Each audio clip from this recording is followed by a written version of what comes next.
Good day, everyone. This is Dr. Soper here, and today I'll be discussing the 8th topic in our series of lessons on information privacy and security, with today's topic focusing on wireless security. In order to provide a solid foundation from which to consider wireless security, I wanted to take a brief moment to review some of the primary concepts and ideas associated with wireless networking. To begin, a wireless network is a computer network that allows computing devices to communicate with each other without being connected via a physical communications medium, such as a networking cable. Modern wireless networks typically rely upon radio communications, which take place in the band of frequencies beyond infrared light in the electromagnetic spectrum. Other means of wireless signaling which rely upon higher energy frequencies within the electromagnetic spectrum are, of course, also possible. Within the broader framework of network communications, wireless networks are implemented at the physical layer, that is, layer 1 of the OSI reference model. Wireless networks are established using wireless access points, or WAPs. A wireless access point is a hardware device that allows properly equipped computing devices to connect wirelessly to a network. WAPs are typically physically connected to a wired network via a network router.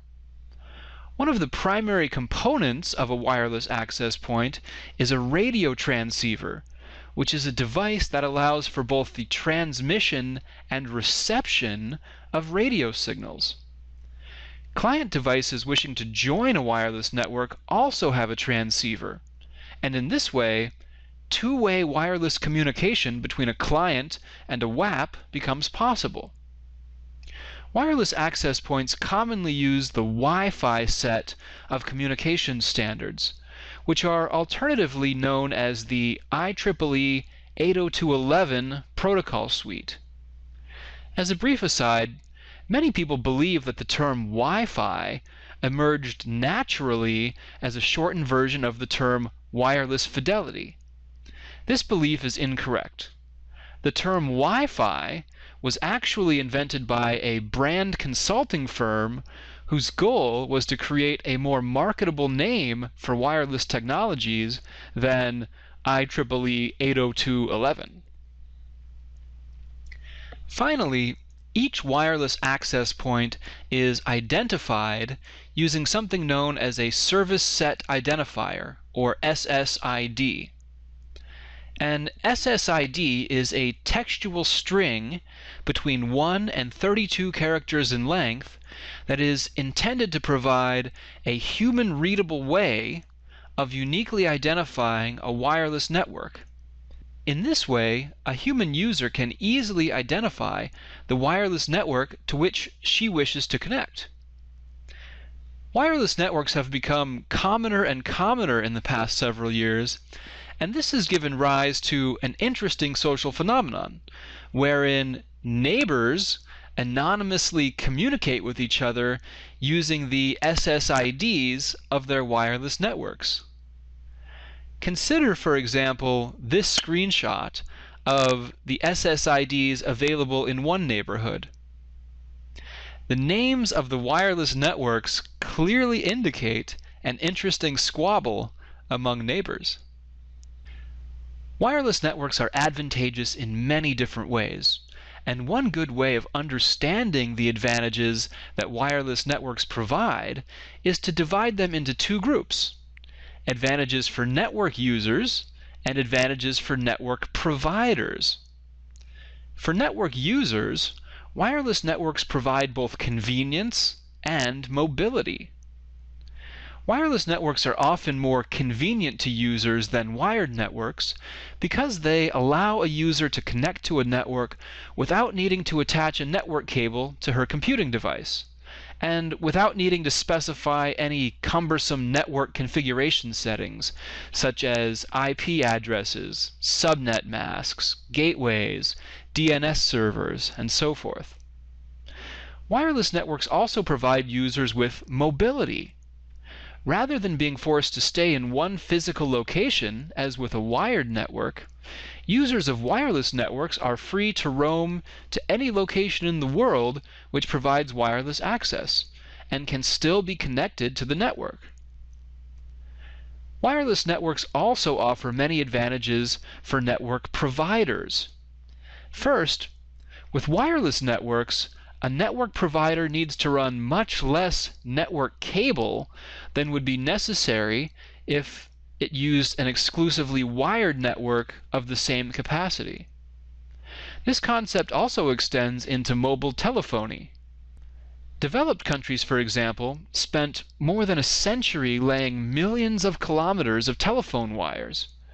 In the modern era, developing and emerging countries can simply deploy wireless telephone networks in order to allow their citizens to communicate, thus leapfrogging over years of developmental challenges. Further, wireless networks are advantageous to providers because they provide both fewer points of failure and fewer points of attack. This allows a network provider to focus its efforts on protecting and maintaining a smaller number of network access points. When considered together, all of these advantages translate into lower installation and maintenance costs for network providers. In addition to proper authentication credentials, a person who wishes to use a wireless network must have a Wireless Network Interface Card, or NIC, which supports the communications protocol that is being used by the wireless network. In the early days of computer networking, NICs were often separate devices that had to be installed into a computer's expansion slot. As networking has matured, however, network interface cards have become standard components that are now often a permanent part of a computing device's primary circuitry. Note that each NIC has a media access control, or MAC address, which theoretically provides a means through which the network interface card can be uniquely identified. The ability of each computing device to be uniquely identifiable and addressable is essential in computer networking, including wireless networking. Most modern wireless networks rely upon the IEEE 802.11 suite of communications protocols. The 802.11 protocol suite is a family of related communications protocols that provide detailed specifications for implementing local area wireless computer networks. Examples of 802.11 based wireless protocols include 802.11a, 802.11b, 802.11g, 802.11n, 802.11ad, and so forth. The usable range of 802.11 wireless networks varies widely from approximately 30 meters to approximately 500 meters, depending upon the local environmental conditions and the specific protocol being used. With respect to the latter, different versions of the 802.11 standard use different frequencies within the radio spectrum. Some of these frequencies are able to penetrate obstacles such as walls and furniture better than others, thus improving their effective range. Wireless data are transmitted in blocks called wireless data frames. Each wireless data frame is composed of three major parts: the frame header, the frame payload, and the frame check sequence. The frame header contains many different attributes that are necessary in order to make wireless networking practical in a multi-user environment. First among these is the frame type, which might be a standard data frame or some other sort of frame such as a beacon frame, an authentication frame, an association frame, and so forth. The second attribute in the frame header indicates the direction of the frame. That is, whether the frame is being sent from a client to the wireless access point, or from the wireless access point to a client. The third part of the frame header handles fragmentation and order control. Since wireless messages are subdivided into frames, it is necessary to track the order and sequencing of each frame within a message. The fourth part of the header is an encryption bit, which indicates whether the frame uses wired equivalent privacy or WEP-based encryption. Finally, the header contains the MAC addresses of the sender and receiver, so that all of the wireless devices within range can determine whether the frame is meant for them. After the frame header, the next major part of the wireless data frame is the frame payload. The payload is simply the actual data that is being communicated between the client and the wireless access point for this frame. Wi-Fi data frames contain between 0 and 2,304 bytes of payload data. Finally, the third major part of the wireless data frame is the frame check sequence, which is used to verify the integrity of the frame. Put another way, the frame check sequence is used to ensure that the data frame was not modified or corrupted while in transit between the client and the wireless access point. The check sequence for a data frame is commonly some variety of cyclic redundancy check, or CRC value. In addition to standard wireless data frames, the Wi-Fi protocol also supports protected management frames. A protected management frame is a special type of wireless data frame which contains information that is intended to facilitate the management and control of wireless connections between client devices and wireless access points. Many different types of management frames have been defined, but from a security perspective, there are three types of management frames that are of paramount importance. First among these are beacon frames. A beacon frame is a data frame that is periodically transmitted by a wireless access point in order to announce the presence of the wireless network to clients that are within range. Among other information, beacon frames often include the SSID of the wireless access point. The next important types of Wi-Fi management frames are authentication and deauthentication frames. These frames are respectively used when a client wishes to authenticate itself to a wireless access point, or when a client wishes to close an existing authenticated session. Finally, the Wi-Fi standard defines association and disassociation request frames. An association request frame is sent from a client to a wireless access point when it wishes to establish a connection to the network. Among other information, association request frames contain the MAC address of the client's wireless network interface card. If the wireless access point accepts the association request, it will allocate resources for the requesting client and will assign the client an association ID. If either the client or the wireless access point wishes to terminate an existing association, it will send a disassociation request frame to the other party. Although wireless networks have many advantages for both network users and network providers, it is important to realize that using wireless networks can potentially create many security vulnerabilities. First, no physical boundary exists between a malicious party and the data that are being transmitted over a wireless network. Put another way, a wired network provides an additional layer of protection that a wireless network does not provide, insofar as eavesdropping on a wired network requires physical access to network infrastructure components such as routers or network cables. Another vulnerability associated with wireless networks is that they often create an unknown boundary for the network. In a wired network, networking and security personnel can know precisely where the network ends. This is not usually possible with a wireless network because clients often establish or drop connections to a wireless network on an ad hoc basis.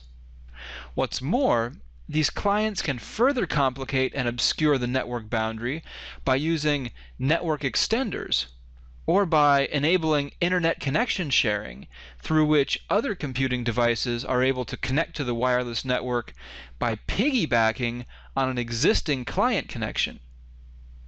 In general, the nebulous and unprotected nature of wireless networks introduces threats to the confidentiality, integrity, and availability of data traveling over those networks that would not be present if the same data were traveling over a wired network.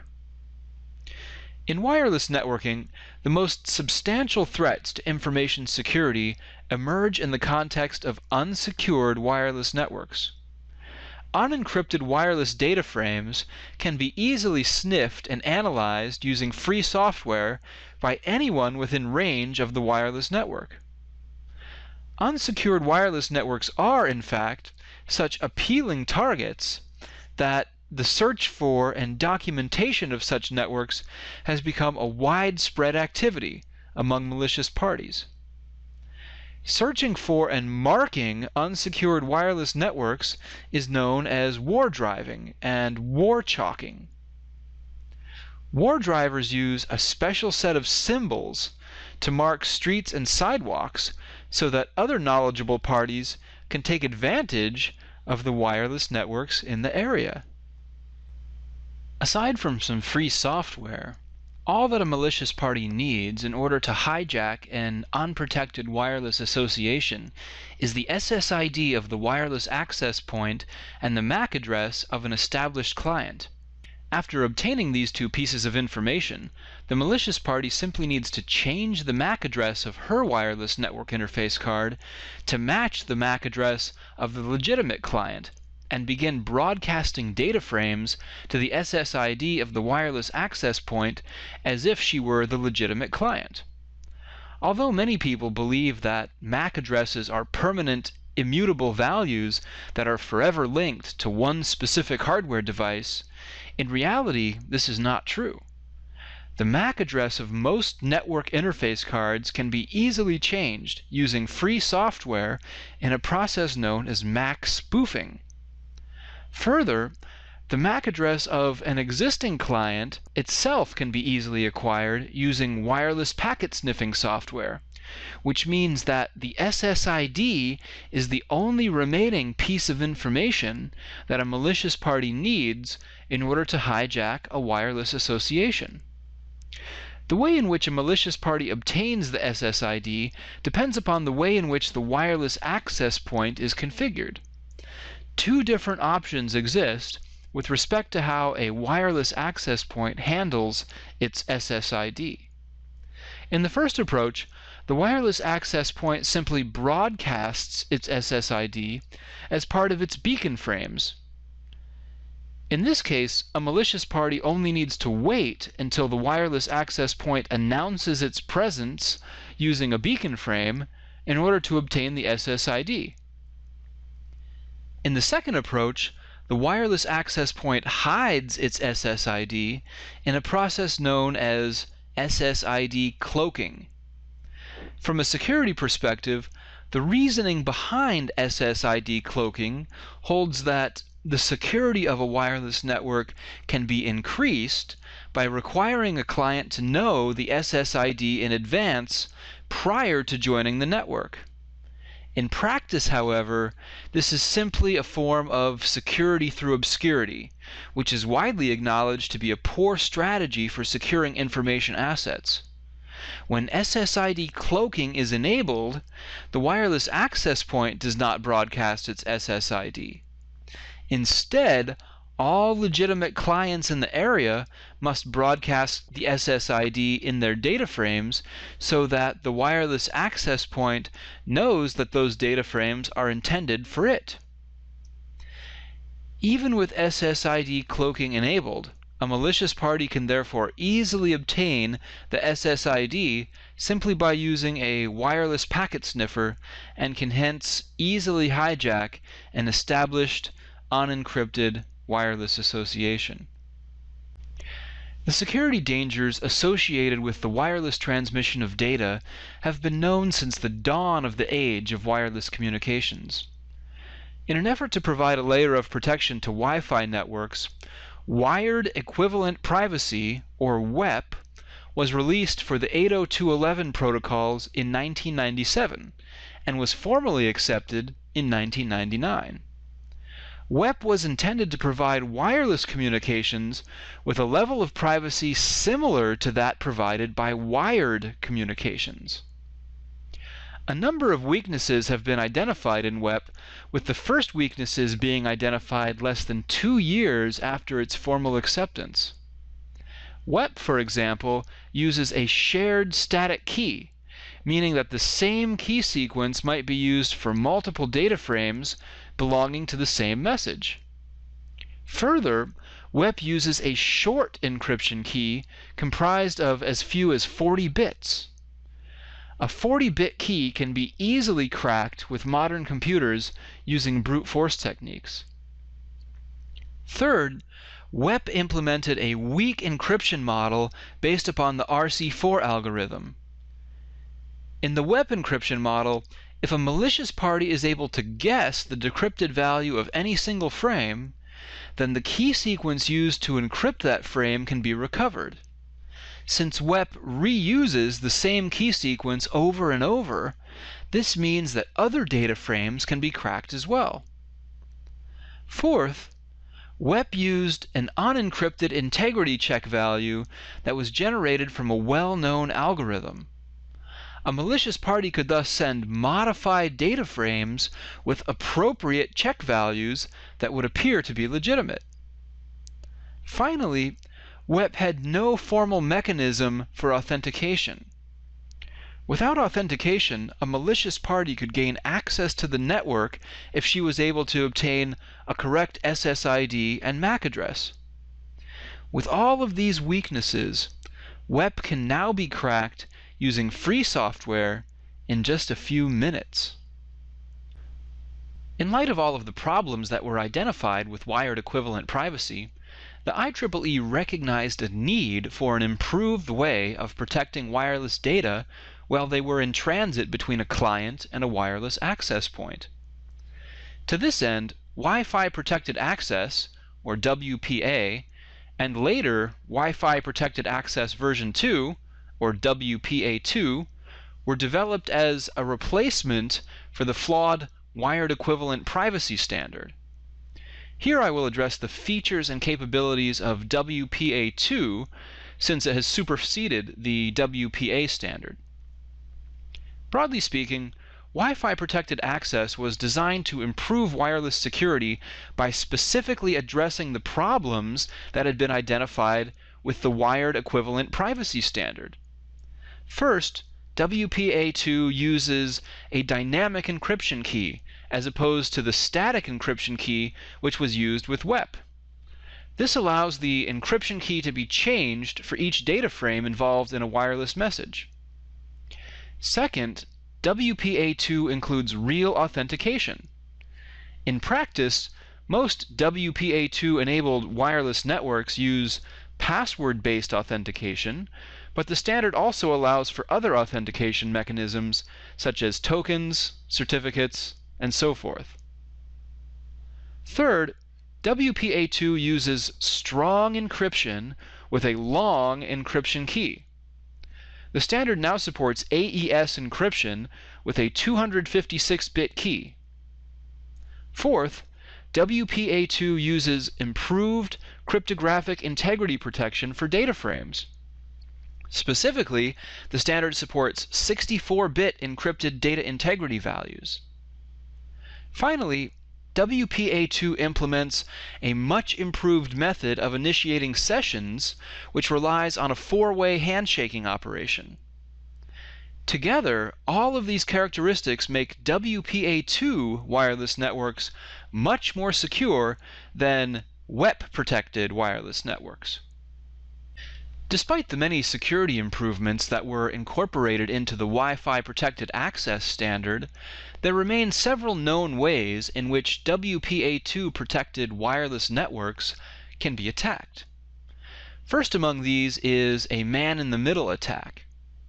To implement this attack, a malicious party first waits by a wireless access point, or WAP, for a legitimate user to initiate an association with the WAP. When an association is established, the malicious party captures the MAC addresses of the legitimate user and the wireless access point. Continuing the attack, the malicious party then changes his MAC address to match the MAC address of the wireless access point and sends a disassociate request to the legitimate user. Believing that the malicious party is the wireless access point, the legitimate user terminates her association.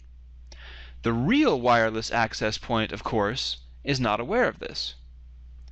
Meanwhile, the malicious party changes his MAC address once more, this time adopting the legitimate user's MAC address. The malicious party is then able to continue the legitimate user's authenticated session with the wireless access point. The second way in which Wi-Fi protected access networks can be compromised is through an authentication attack in which SSID masquerading is used to obtain legitimate authentication credentials. To begin the attack, a malicious party acquires the SSID of a legitimate wireless access point. The malicious party then establishes his own wireless access point using the same SSID as the legitimate access point, thus allowing the malicious party to masquerade as the legitimate access point. When a legitimate user attempts to authenticate herself to the real wireless access point, she unknowingly sends her authentication credentials to the malicious access point. The malicious party can then use the legitimate user's credentials to access the network via the real wireless access point. The third way in which a Wi-Fi protected access network can be compromised is through a password attack. WPA and WPA2 allow for password-based authentication, so standard password cracking approaches, such as a dictionary attack or a brute force attack, can be used in an effort to gain access to the protected network. If the password for the wireless network is short or easy to guess, then a password attack might be very effective. To ensure that a wireless network is as secure as possible, network administrators should follow several key guidelines. First, and most importantly, the wireless network must be encrypted. For this purpose, it is critical to use WPA2-based encryption rather than WEP-based encryption, since WEP encryption is severely flawed and can be cracked with free software in just a few minutes. Second, a long password should be used for network authentication. Using a long password may be slightly inconvenient for users, but it will help to foil any password cracking attacks. Third, network administrators should consider the implications of open versus closed SSID broadcasting. Using SSID cloaking is simply a form of security through obscurity, which is known to be a poor strategy for securing information assets. Fourth, a network administrator can consider specifying a list of allowable client MAC addresses. Devices without a proper MAC address would therefore be disallowed from joining the network, even if they present proper authentication credentials. This method is not foolproof, however, since MAC addresses can be easily spoofed by a properly equipped malicious party. Finally, it is important to remember that the benefits of wireless networking come with a price. As opposed to data that are traveling over a wired network, wireless data are much more exposed.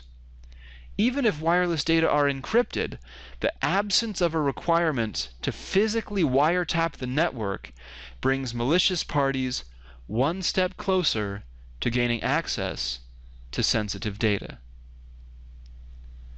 Well, my friends, thus ends our overview of wireless security. I hope that you learned something interesting in this lesson, And until next time, have a great day.